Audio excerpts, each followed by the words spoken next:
사랑하는 형제자매 여러분, 오늘 우리는 하나님의 깊은 진리의 말씀 속으로 함께 여행을 떠나고자 합니다. 이 여정을 시작하기에 앞서 잠시 하나님의 은혜를 구하는 마음으로 이 채널의 구독과 좋아요를 눌러주시면 감사하겠습니다. 여러분의 작은 손길 하나하나가 진리의 말씀을 더 널리 퍼뜨리는 귀한 도구가 됩니다. 이 영상을 통해 지혜를 구하는 모든 분들 위해 우리 주 예수 그리스도의 평강이 함께하기를 기도합니다. 성경, 특히 요한계시록의 여러 구절 중에서도 우리를 가장 혼란스럽게 하고 또 두렵게 하는 부분이 있다면 그것은 바로 짐승의 표에 관한 내용일 것입니다. 짐승의 표란 과연 무엇일까요? 이 주제는 수세기 동안 수많은 논쟁을 낳았습니다. 어떤 이들은 숫자 666을 몸에 새기는 물리적인 문신이라고 주장합니다. 또 다른 이들은 정부가 사람들의 머리나 손에 심는 마이크로칩과 같은 것이라고 추측하기도 했습니다. 비교적 최근인 2020년 팬데믹 상황에서는 특정 백신이 바로 그 짐승의 표가 아니냐는 불안 섞인 목소리가 나오기도 했습니다. 그 정체가 무엇이든 성경이 경고하는 한 가지 사실은 너무나도 명확합니다. 우리는 절대로 짐승의 표를 받아서는 안 된다는 것입니다. 요한계시록 14장 9절에서 11절은 이처럼 무섭게 경고합니다.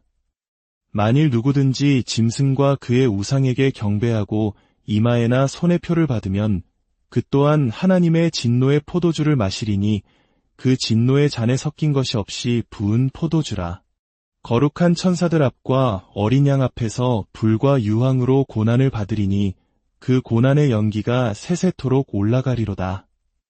짐승과 그의 우상에게 경배하고 그의 이름표를 받는 자는 누구든지 밤낮 쉼을 얻지 못하리라. 이 말씀은 우리 영혼의 깊은 경각심을 울립니다. 오늘 우리는 이 질문의 본질을 파고들고자 합니다.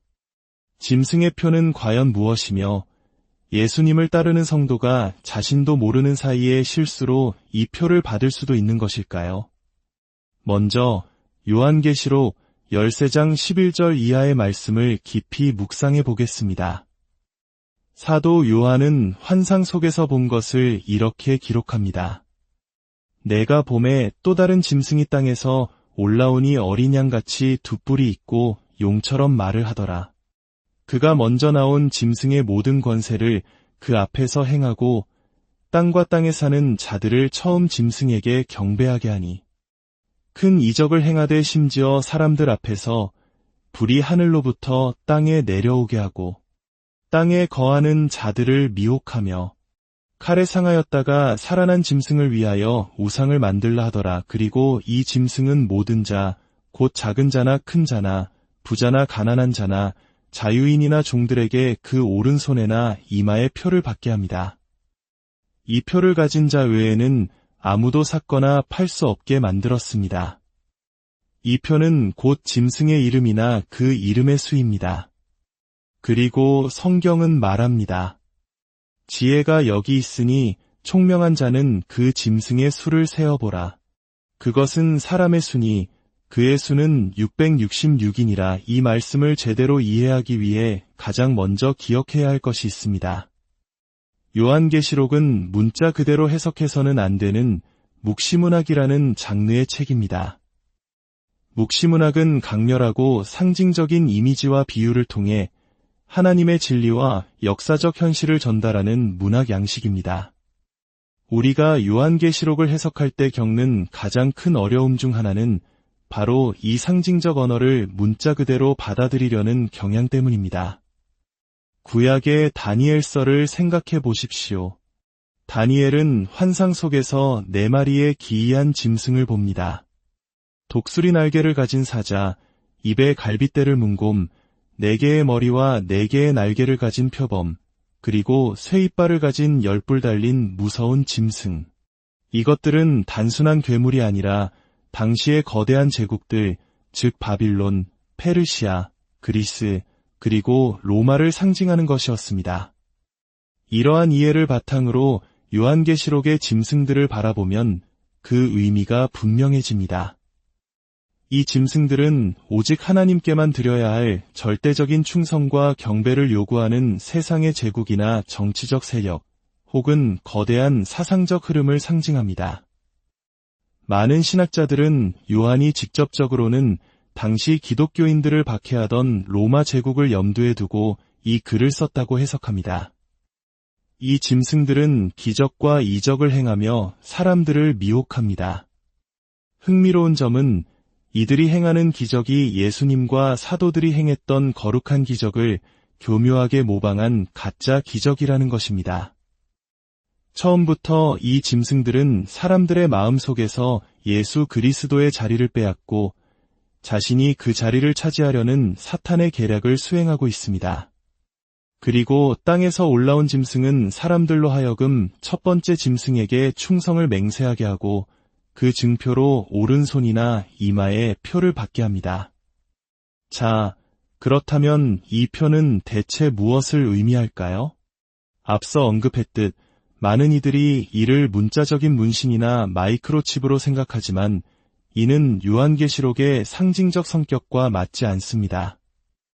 일부 학자들은 사도 요한이 게마트리아라는 기법을 사용했다고 봅니다.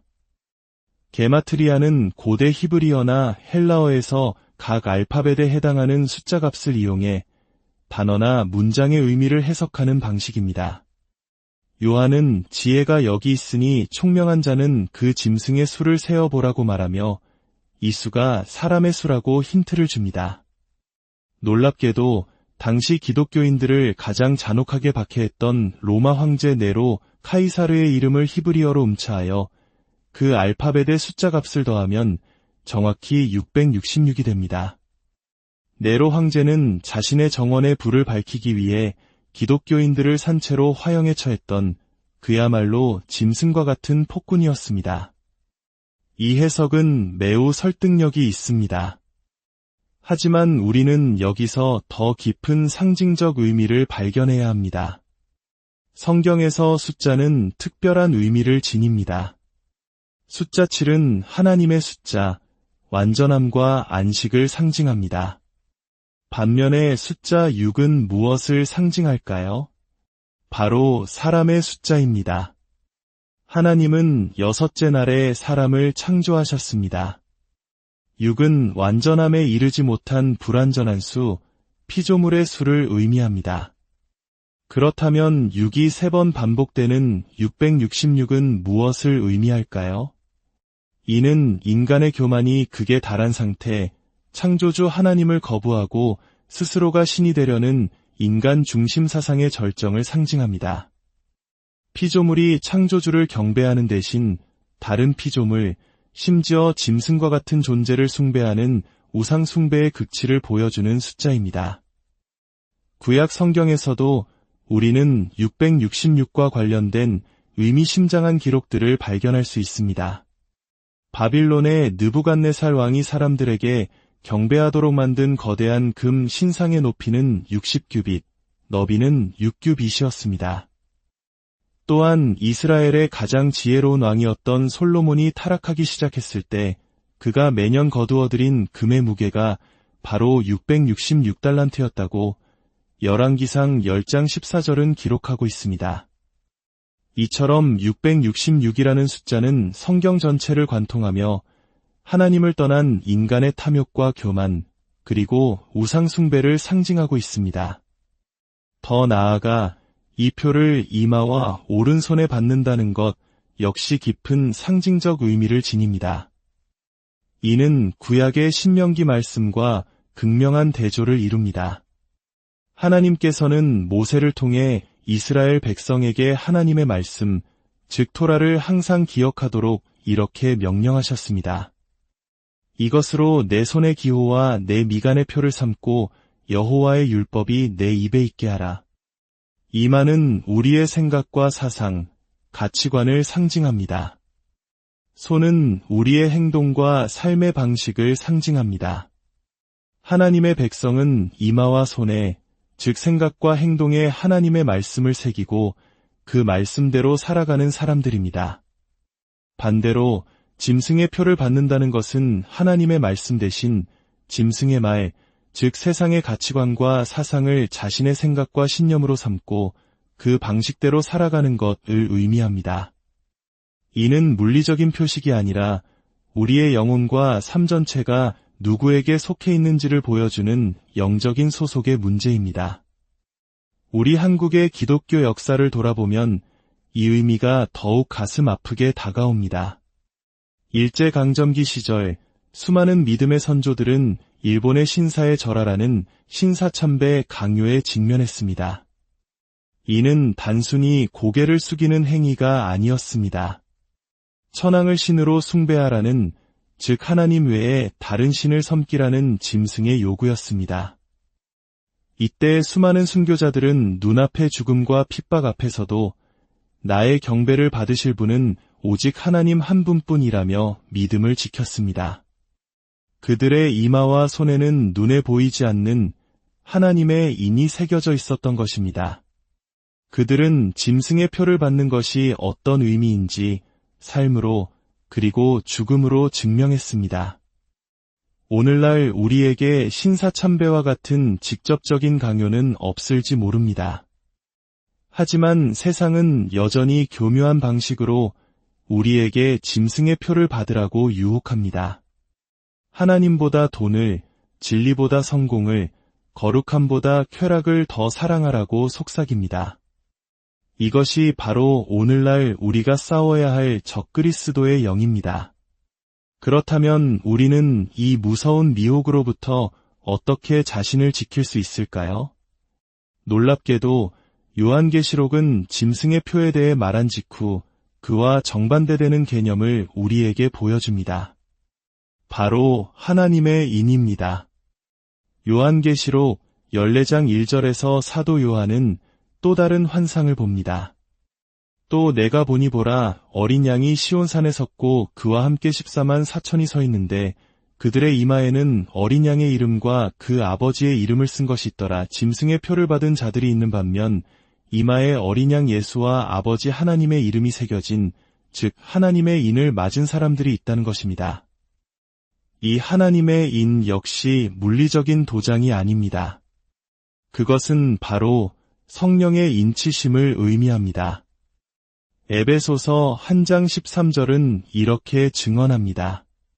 그 안에서 너희도 진리의 말씀 곧 너희의 구원의 복음을 듣고 그 안에서 또한 믿어 약속의 성령으로 인치심을 받았으니 이는 우리 기업의 보증이 되사 그 얻으신 것을 속량하시고 그의 영광을 찬송하게 하려 하심이라. 예수 그리스도를 나의 구주로 믿고 영접하는 순간 약속의 성령께서 우리 안에 오셔서 너는 하나님의 것이다라고 도장을 찍어주십니다.